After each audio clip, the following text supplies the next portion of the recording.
साहिवाल से executive editor Pakistan Malik Imran सगला की रिपोर्ट के मुताबिक तैयब महमूद बलोच अमीर जमात इस्लामी ज़िला साहिवाल, चेयरमैन किसान बोर्ड ज़िला साहिवाल, चेयरमैन अलखिदमत फाउंडेशन ज़िला साहिवाल, हुकूमत पंजाब किसानों का मुआशी कत्लेआम कर रही है। जमात इस्लामी पंजाब हुकूमत की किसान दुश्मन पॉलिसी को किसी सूरत बर्दाश्त नहीं करेगी।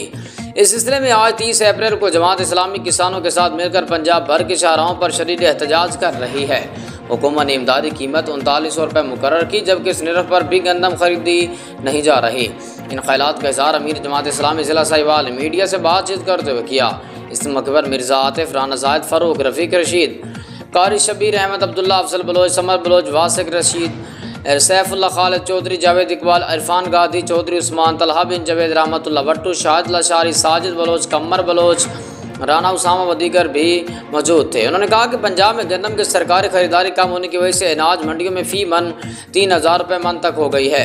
गंदम की खरीदारी शुरू न होने की वजह से किसानों की गंदम खुले आसमान तले पड़ी है, जबकि दूसरी जानब PDMA की जानिब से पंजाब में तूफ़ानी बारिशों का अलर्ट भी जारी किया गया, जिसके बाद किसानों की परेशानी में मज़ीद इजाफा हो गया है।